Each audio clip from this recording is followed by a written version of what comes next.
Donc, la BNS, Basic Necessity Survey, ou enquête sur les nécessités de base en français, c'est donc un outil pour suivre l'impact de nos projets sur le bien-être des communautés. Donc, c'est en fait une mesure du bien-être qui est basée sur une définition de la pauvreté de l'ONU, qui est un manque de produits de première nécessité. Et pourquoi est-ce que c'est important de se soucier du bien-être des communautés avec lesquelles on travaille? D'abord, ça nous permet de mieux cibler les bénéficiaires de nos projets. Ça nous permet d'évaluer notre impact et d'adapter notre gestion. Donc, quand on voit les résultats, on se pose la question, est-ce qu'on peut continuer un projet comme ça, l'arrêter, l'adapter? Voilà.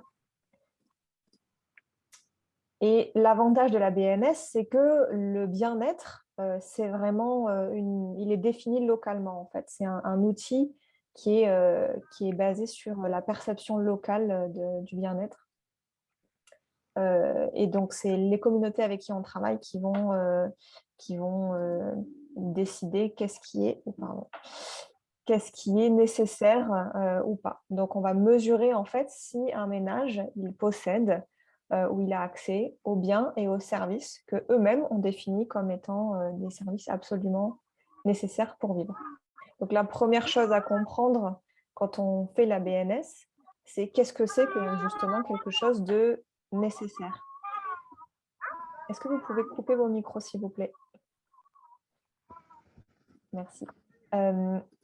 Donc, qu'est-ce qui est quelque chose qui est vraiment nécessaire, donc un bien ou un service de première nécessité, c'est quelque chose que chaque famille devrait avoir et dont aucune famille ne devrait se passer. Donc ça, c'est vraiment la première chose qui est important à comprendre et que vous devrez savoir réexpliquer aux personnes qui vont faire les enquêtes pour qu'eux-mêmes puissent le réexpliquer aux participants, du coup. Donc, la méthode BNS, la première chose, c'est qu'on va regarder où est-ce qu'on veut aller faire les enquêtes, dans quel village on veut faire les enquêtes. Ensuite, à l'intérieur de ces villages, on va regarder qui devrait participer aux enquêtes BNS, quel ménage devrait participer. On va faire des focus group pour établir les listes des biens et des services qui seront dans notre enquête. Ensuite, on fera une fiche d'enquête qui aura la liste finale des biens et de services. Ensuite, on pourra faire les enquêtes, transférer les résultats sur Kobo, analyser et visualiser les données et partager les résultats. Je vais vous expliquer chaque étape en détail.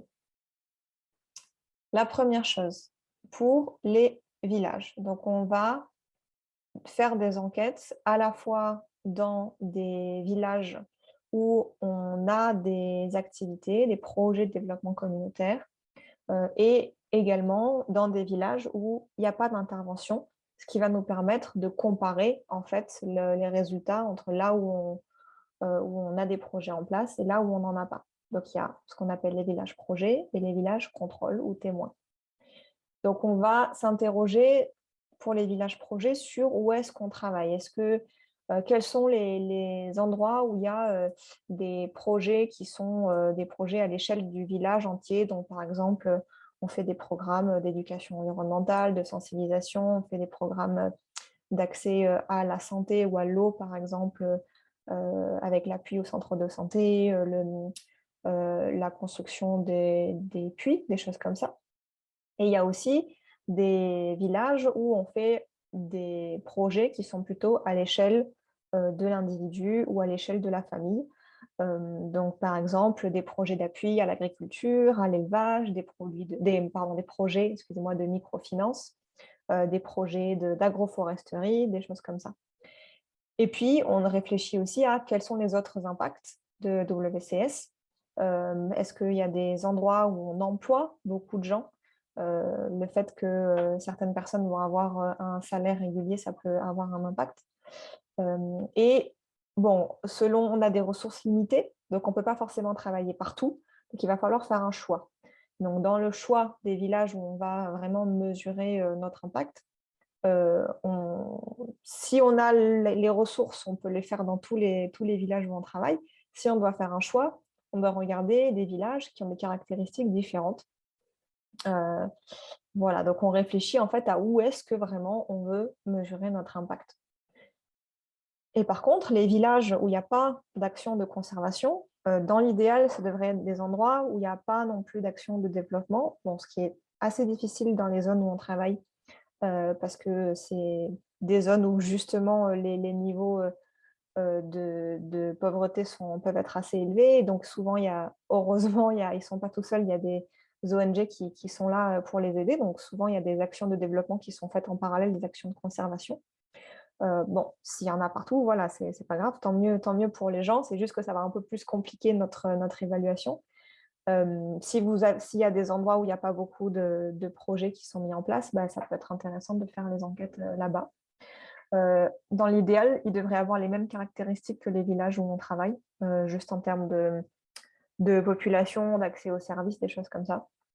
Combien on en fait, c'est pareil, ça dépend de vos ressources. Dans l'idéal, il y en aurait le même nombre que de villages projets, sachant que ça a été rarement possible en fait de l'expérience qu'on a de la BNS. Mais voilà, vous en faites autant que vous pouvez selon vos ressources. Ensuite, à l'intérieur de ces villages, on va réfléchir avec qui vont être les participants vraiment à l'enquête. Donc, quand on est dans les villages où il y a des interventions de conservation, si c'est un tout petit village avec moins de 30 ménages, on essaye de les interroger tous. 30 ménages qui bénéficient d'un projet. On essaie de les interroger tous. Et puis, on ajoute d'autres ménages du village qui pourraient bénéficier indirectement des projets pour atteindre 30. Ce chiffre 30, c'est un chiffre qui vient, on va dire, d'un calcul assez simpliste, mais qui est simplement pour faciliter l'échantillonnage. En général, on essaye d'avoir une dizaine de villages. Et comme ça, si on fait 30 ménages par village, ça nous fait un échantillon de 300, ce qui est bien pour faire des analyses statistiques. Si vous avez plus de 30 ménages du coup, qui bénéficient d'un projet de conservation, vous pouvez utiliser un calculateur d'échantillons en ligne. Je vous ai mis un lien là que je vous donnerai aussi dans le chat. C'est celui de SurveyMonkey, qui vous donnez simplement la population totale des bénéficiaires, l'intervalle de confiance, la marge d'erreur, et ça vous donne le nombre de personnes qui devraient être interrogées. Vous pouvez faire ça, ou bien parfois il y a peut-être des indications plus précises qui vont être données par vos collègues. Et dans ce cas, voilà, vous suivez les indications qu'on vous donne. Et dans les villages où il n'y a pas d'intervention, c'est pareil, s'il y a moins de 30 ménages, on essaie de les interroger tous. Et s'il y en a plus, vous pouvez utiliser un calculateur d'échantillons ou bien suivre les indications plus spécifiques si vos collègues vous ont donné des indications spécifiques sur l'échantillonnage. Et ça, voilà, nous, on essaie de donner des conseils pour avoir un échantillonnage qui est assez facile à faire. Mais bien sûr, si vous voulez faire des analyses statistiques très précises, faire des tests particuliers sur R, par exemple, il y a des règles plus spécifiques de statistiques à suivre. Et donc ça, vous pouvez en discuter avec vos collègues et avec les gens qui connaissent les statistiques pour savoir quel est l'échantillonnage à prendre. Quand on sait à peu près où est-ce qu'on va aller travailler, la première, si on n'a jamais fait de BNS avant, il faut définir la liste du coup des biens et des services de première nécessité. Et donc, pour ça, on va faire des focus group. Ces focus group, ils vont nous permettre de discuter avec les communautés pour savoir qu'est-ce qu'ils considèrent comme étant des biens et des services de première nécessité. Et ces focus group, on va faire en sorte qu'ils soient divisés par catégorie sociale. Donc, on va faire des groupes avec des jeunes femmes, avec des femmes adultes, des jeunes hommes, des hommes adultes. Bon, là, la limite, ça dépend, la limite d'âge, à partir de quand on est adulte, vous pouvez la définir vous-même. Moi, je sais que au Congo, je me souviens même plus, c'était peut-être 35 ans, je ne sais plus. Donc, on faisait un groupe avec les jeunes femmes de 18 à 35 ans, un truc comme ça, et puis, ou un peu plus. Et puis, un autre groupe avec les femmes un peu plus âgées. Donc, pareil pour les hommes, on sépare. Et puis, si vous travaillez dans une zone où il y a également des groupes marginalisés ou des groupes ethniques minoritaires, donc par exemple les peuples autochtones en Afrique centrale, c'est important aussi d'avoir des groupes spécifiques avec eux, pareil, en séparant les femmes des hommes. Pourquoi on fait ça? C'est pour que chacun puisse se sentir à l'aise pour s'exprimer. Les femmes, elles ne vont pas avoir les mêmes besoins que les hommes. Les jeunes n'auront pas les mêmes besoins que les personnes plus âgées. Donc, c'est important de créer des groupes où les gens vont pouvoir se sentir en sécurité et à l'aise pour s'exprimer sur ce qu'ils considèrent être des biens et des services nécessaires. Voilà, donc c'est important de diviser ça. Et c'est important, si c'est possible, si vous avez des femmes qui travaillent dans votre équipe. Je vois qu'il n'y a pas beaucoup de femmes aujourd'hui, mais c'est bien d'essayer d'embaucher plus de femmes pour qu'elles-mêmes, elles puissent organiser ces groupes de discussion. C'est plus facile pour des femmes de discuter avec une autre femme que de discuter avec un homme qui demande quelles sont les choses nécessaires pour vivre. Voilà, je sais que ce n'est pas évident, mais essayez de privilégier dans vos embauches au maximum d'avoir une ou deux femmes pour pouvoir discuter avec les femmes de manière plus libre. Ensuite, donc pour d'autres conseils pour les focus group, un focus group, il ne faut pas qu'il y ait trop de monde, maximum 8 personnes. Bon, on prend un minimum de 4, hein, mais voilà, si vous dépassez 8, si vous voulez aller jusqu'à 10, ça peut aller, mais plus que ça, vous n'arriverez pas à gérer le groupe, vous n'arriverez pas à faire en sorte que chacun ait un temps de parole voilà, équivalent, donc ça peut devenir très dur à gérer. Ce qu'il faut aussi, c'est respecter les statuts, on va dire, sociaux des gens. Donc, il faut faire attention quand on invite des personnalités qui sont très puissantes avec d'autres membres de la communauté, donc par exemple des autorités, des chefs de village, des policiers, des représentants de l'État. S'ils sont dans un groupe avec le reste de la communauté, ça peut être difficile pour les gens de s'exprimer. Donc, c'est bien d'avoir un groupe pour eux, on va dire. Donc, vous pouvez organiser un groupe spécial VIP, on va dire, où vous pouvez rassembler du coup voilà, toutes ces personnes-là qui sont très importantes dans le village pour qu'ils eux-mêmes soient à l'aise de discuter entre eux et que le reste de la communauté soit également à l'aise. C'est bien nous, ce qu'on faisait, c'est qu'on utilisait des cartes colorées où on écrivait en fait à chaque fois que quelqu'un proposait un bien ou un service, on écrivait sur la carte. Ça permet de suivre, ça permet à tout le monde de suivre ce qui se passe.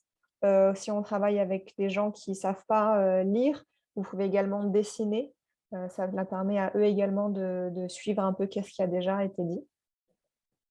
C'est important de bien introduire le sujet, de ne pas faire croire aux gens que vous êtes en train de faire une liste de cadeaux. Ce n'est pas du tout ça, c'est une liste de biens et services qui vont être mis dans une liste pour faire une enquête sur leur niveau de bien-être. Donc, on ne va pas leur apporter en fait tout ça. C'est important de ne pas laisser certaines personnes dominer la discussion et de faire en sorte que tout le monde soit assez confiant pour pouvoir s'exprimer. Donc ensuite, on va créer la liste finale grâce à tous les éléments qu'on aura obtenus pendant les focus group. Donc la liste finale, on essaye de ne pas faire dépasser 35 éléments. Au-delà, ça fait une enquête qui est trop longue et qui fatigue les gens. Donc bon, c'est bien de respecter, comme Charlotte l'a dit, respecter le temps des gens et de ne pas faire des enquêtes trop longues. 35, c'est bien, ça permet d'avoir une bonne diversité d'éléments. Et l'idée, c'est d'avoir des éléments qui vont représenter toutes les catégories sociales du paysage. Donc, on va y avoir un petit exercice on va dire, classement de tous les biens et services qui ont été cités. Donc, on va regarder quels sont ceux que tout le monde a et tout le monde pense que c'est une nécessité. ceux qui sont des nécessités pour tout le monde, mais seulement la moitié des gens l'ont, ceux qui sont une nécessité pour tout le monde, mais il y a une petite partie des gens qui l'ont et qui peuvent l'avoir si les services s'améliorent, par exemple. Et puis, il y a des éléments qui ne sont pas forcément nécessaires pour tout le monde, on va dire pour la moitié des personnes. Et puis, quelques éléments qui sont nécessaires pour presque personne. Ces éléments-là, ils sont quand même importants parce que ça va vous permettre d'avoir une liste qui va être réutilisable dans le futur. En fait, heureusement, dans le monde, les services, l'accès aux services s'améliore quand même globalement. Euh, et les gens, bon, globalement, il y a des choses qui n'étaient pas nécessaires, par exemple, il y a 5 ans, qui le sont maintenant, et les gens y ont de plus en plus accès. Et donc, si vous faites une liste avec seulement des éléments qui sont nécessaires et que tout le monde a déjà, en fait, vos résultats, ils vont être très élevés pour tout le monde. Tout le monde va avoir un indice de bien-être de 100%. Donc là, vous ne pouvez rien dire, vous ne pouvez pas comparer entre les personnes, vous ne pouvez pas comparer d'une année à l'autre parce que c'est déjà à 100% dès le début. Donc voilà, ça ne va pas vous permettre de vraiment essayer de comprendre quel est votre impact. Donc on essaye d'avoir un peu des éléments qui correspondent à chacun de ces critères et même certains éléments qui ne sont pas forcément nécessaires pour le moment, mais qui peuvent devenir nécessaires dans le futur. Ça vous permettra d'utiliser votre liste sur le long terme. Quand on a notre liste, on insère du coup notre liste dans le formulaire d'enquête et puis on se prépare à aller du coup faire les enquêtes.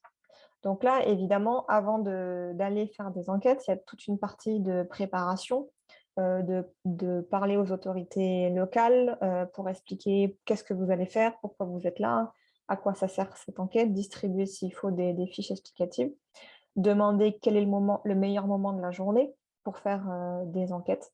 Voilà, et c'est bien si les autorités, elles peuvent elles aussi faire un peu passer le message. Comme ça, les gens, ils ont le temps de réfléchir à ça, de se demander s'ils veulent participer ou pas.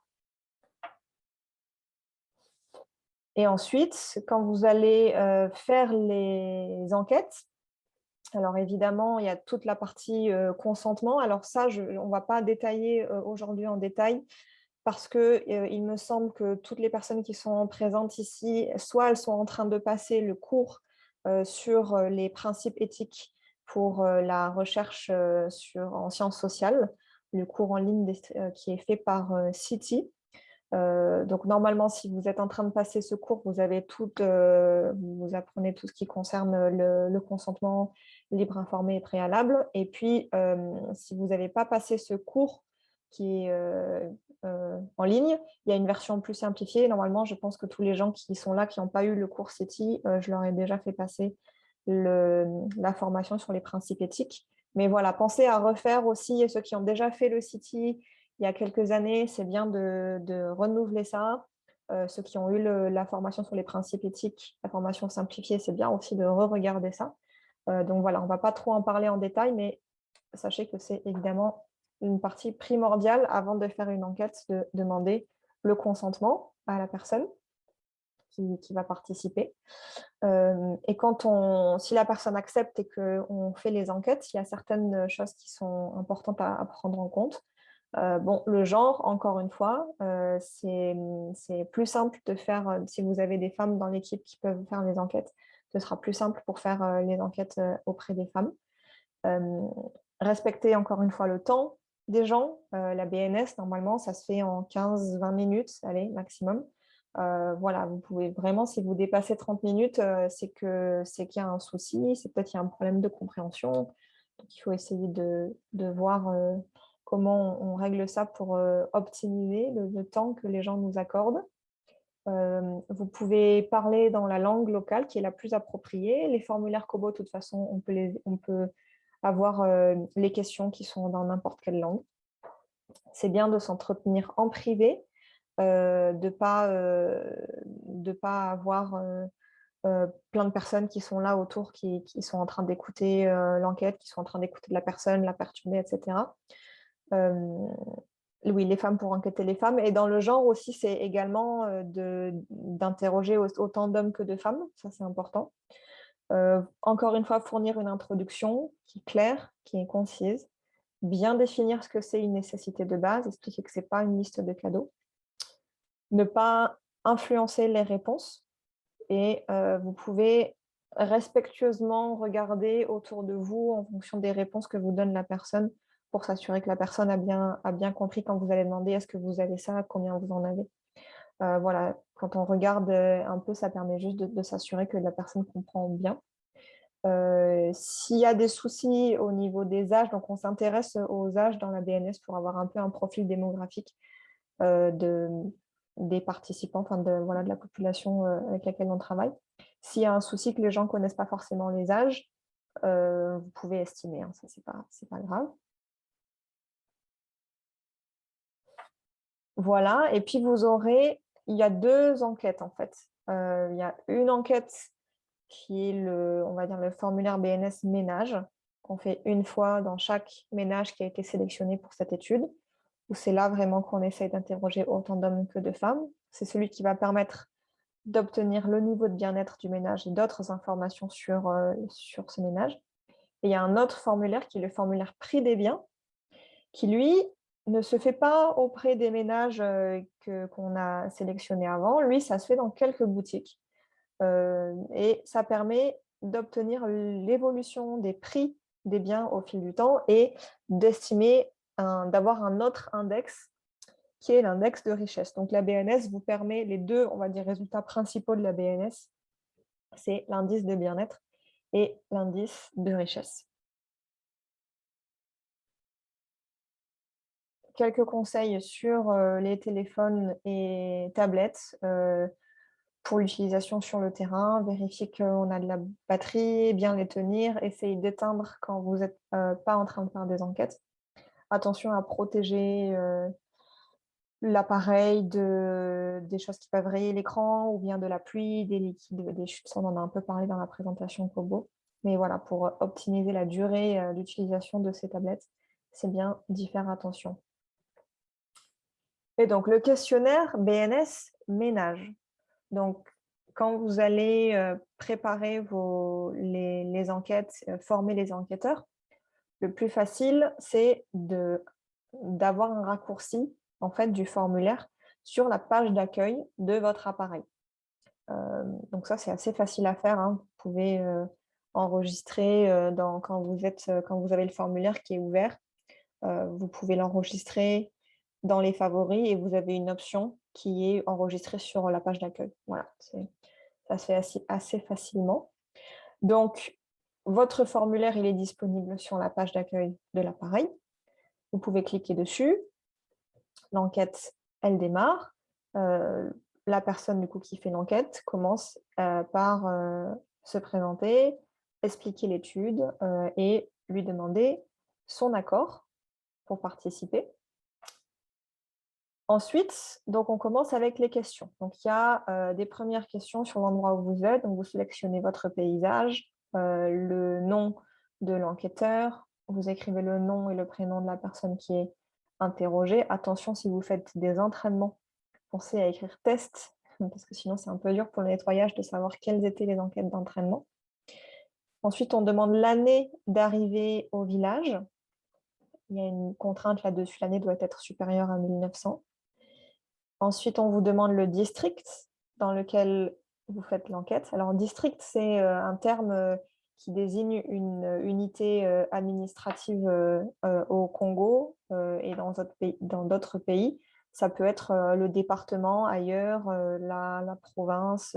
Voilà, ça, on peut le changer en fonction de là où vous vous trouvez. Ensuite, vous sélectionnez le village. Bon, si c'est la première fois que vous faites la BNS, vous avez une question qui se répond facilement sur est-ce que vous avez déjà répondu à une enquête. Si vous êtes au deuxième, troisième tour, voilà, c'est important d'essayer de retrouver les gens qui ont déjà participé pour pouvoir suivre leur bien-être, comment ils évoluent, vu que l'idée, c'est qu'on suive nos bénéficiaires. Donc voilà, dans l'idéal, on essaye de retrouver les mêmes bénéficiaires pour les suivre et pour voir si on arrive à améliorer leur bien-être grâce à nos projets. Et du coup, si vous travaillez, si vous enquêtez une personne qui a déjà fait une enquête DNS, dans le formulaire, on aura mis la liste de tous les gens qui ont déjà participé. Comme ça, vous pouvez retrouver cette personne. Et si c'est la première fois, vous écrivez simplement non. Voilà, s'il n'y a pas, si du coup vous n'aurez pas de nom qui s'affiche, si vous avez répondu non à la question est-ce que vous avez déjà participé, il n'y aura pas de nom qui sera proposé, donc vous, vous continuez. Et si vous vouliez qu'il y ait une liste de gens avant, mais qu'elle n'apparaît pas, c'est qu'il faut changer la réponse précédente pour dire oui, la personne a déjà participé et pour trouver son nom. Donc ensuite, on demande quelques questions sur la relation, on va dire le lien entre la personne et les activités de WCS, le parc, l'art protégé où on travaille. Donc on demande est-ce que vous avez déjà bénéficié d'un projet ou est-ce que vous êtes employé? Si c'est non, dans ce cas, la question suivante, est-ce que c'était un projet WCS ou d'une autre organisation? Il faut sélectionner non bénéficiaire. Vous ne pouvez pas à la fois sélectionner qu'il a bénéficié d'un projet et qu'ensuite non bénéficiaire. Il faut faire attention aux réponses qu'on donne. Donc si c'est oui, si la personne a déjà participé à bénéficier d'un projet ou est employé, donc on écrit si c'est bénéficiaire de WCS ou d'une autre ONG. Et ensuite, on demande quel était le projet. Ça, c'est important aussi, ça permet d'essayer de voir l'impact des différents projets sur le bien-être. Ensuite, on demande est-ce que la personne interrogée connaît le parc ou la réserve en fonction de la zone où vous travaillez. Si oui, est-ce que la personne pense que le parc ou la réserve lui apporte des bénéfices? Si la personne répond oui, vous demandez quels sont ses bénéfices. Ensuite, on va récupérer les informations sur la famille. Donc, on demande le genre du chef de ménage, l'ethnie du chef de ménage. La question de l'ethnie, elle peut s'enlever, hein. Je sais qu'il y a des pays où ce n'est pas approprié de demander ça. Donc, on n'est pas obligé de la garder. Vous demandez l'année de naissance et vous demandez combien d'autres personnes sont dans le ménage. Et donc, pour chacune de ces autres personnes, on demande également le genre, l'ethnie, l'année de naissance. Si c'est approprié, bien sûr, ça peut s'adapter. Ensuite, on demande les activités, les 4 activités principales du ménage. Attention, on ne sélectionne pas 2 fois la même. Ensuite, on a une question sur l'utilisation des ressources naturelles. Cette question aussi, elle n'est pas obligatoire. Je sais que dans certains pays, ils ont préféré ne pas la garder. En Afrique centrale, on considère que c'est assez intéressant de suivre un peu l'évolution de la collecte des ressources naturelles, mais vous n'êtes pas obligé. Donc, vous choisirez quelles ressources naturelles vous voulez suivre. Et on demande combien de fois la semaine dernière vous avez collecté les données. Et puis, il y a une question on va dire BNS+, qui est une question que vous pouvez personnaliser. Voilà, s'il y a quelque chose que vous avez envie de savoir, vous ne savez pas à quel moment la poser, vous ne savez pas dans quelle enquête la mettre, vous pouvez l'ajouter ici. Ensuite, on passe à la liste du coup des biens et services. Donc, pour chaque élément de la liste, on va poser 3 questions à la personne qui participe. Est-ce que votre ménage là, c'est là où on peut regarder en faisant attention pour voir si la personne a compris et répond avec franchise. Est-ce que la personne pense que c'est une chose qui est absolument nécessaire pour vivre? Et combien est-ce qu'il y en a dans le ménage? Voilà, on rappelle que ce n'est pas une liste de cadeaux, que ce n'est pas parce que la personne dit qu'elle ne l'a pas, qu'elle n'y a pas accès qu'on va l'apporter. Et donc, vous avez cette matrice où vous demandez à chaque fois, est-ce que vous l'avez dans votre ménage, est-ce que c'est vraiment nécessaire et combien vous en avez pour chaque élément. Voilà, donc là, il faut aussi faire attention à comment on remplit ce tableau. La question combien en avez-vous, c'est uniquement pour le bien, en fait. Et si le ménage ne le possède pas, du coup, la quantité, ce sera 0. Voilà, pour les services, on laisse la quantité vide. Ensuite, on prend le point GPS. Le point GPS, ça permet de retrouver facilement l'endroit, le ménage avec qui on travaille les années suivantes. Voilà, vous cliquez sur le petit bouton du GPS et vous avez terminé. Alors, on vous propose d'enregistrer en tant que brouillon. Il ne faut pas cocher ça parce que sinon, ça ne va pas s'envoyer. Donc, il faut cliquer sur « Soumettre ». Donc là, il y a une petite barre de progression. Et puis, s'il y a des erreurs dans le formulaire, vous aurez un message qui va vous dire, voilà, il faut vérifier les champs qui sont rouges. Donc là, on clique sur OK et on regarde les questions qui sont rouges, on corrige et puis on peut revenir en bas et cliquer de nouveau sur Soumettre. Voilà, et là, vous aurez normalement un message en bleu qui vous dira que c'est placé en file d'attente. Donc là, c'est bon, vous avez terminé. Le formulaire, il y a un nouveau formulaire vide qui s'affiche. Et comme ça, vous pouvez continuer et faire l'enquête suivante. Voilà, vous remerciez la personne pour le temps qu'elle vous a accordé et vous demandez si elle a des questions. Et ensuite, pour le formulaire sur le prix des biens, qui est beaucoup plus simple, donc là, vous allez simplement dans une boutique, vous regardez les biens qui sont sur la liste, donc qui seront déjà préenregistrés sur le formulaire. Et pour chaque prix, on va demander les biens. Donc, le formulaire, il commence avec, pareil, il y aura la procédure de consentement d'abord. Vous remplissez votre nom. Vous sélectionnez là où vous êtes, district, village. Il y a une question sur le nombre de biens qui est déjà rempli, qu'on va remplir en fonction de votre liste, du coup. Donc, vous n'aurez pas besoin de le changer. Et puis, pour chaque bien, donc il y a un petit groupe de questions qui va être numéroté. Et comme ça, vous sélectionnez le premier bien de la liste et vous mettez le prix. Le deuxième bien de la liste, vous mettez le prix, etc. Voilà, on fait pareil pour tous les groupes, pour tous les biens. Voilà, si vous êtes dans une boutique où il n'y a pas tous les biens de la liste, ce n'est pas grave, vous allez dans une autre boutique pour tenter d'obtenir les prix. Et quand vous avez terminé, vous pouvez cliquer sur « Soumettre ». Voilà, donc pourquoi est-ce qu'on fait de la BNS et qu'est-ce qu'on explique aux gens sur pourquoi est-ce qu'on le fait, pourquoi est-ce qu'on leur pose toutes ces questions. Donc, il faut bien expliquer que l'objectif, c'est de comprendre notre impact et évidemment de nous améliorer. L'idée, c'est que nous, on veut que nos interventions elles aient un effet positif sur leur bien-être. Donc, on fait cette enquête-là pour vérifier que ça les aide vraiment et pour nous améliorer dans le cas où ça ne les aide pas forcément. Et donc, eux, ça peut être utile pour eux pour qu'ils comprennent justement comment nos interventions, elles peuvent impacter leur niveau de bien-être et regarder un peu comment le bien-être évolue dans leur village. Par contre, ce n'est pas fait pour leur apporter des cadeaux, encore une fois. Voilà, il n'y aura pas de bénéfice, on va dire, à court terme, mais c'est plus pour comprendre notre impact et comprendre l'évolution de leur bien-être. Donc voilà, très important de l'expliquer à toutes les autorités coutumières, toutes les personnes de la communauté avec qui vous travaillez, qui participent à ces enquêtes. Voilà, j'ai terminé. Est-ce que vous avez des questions ?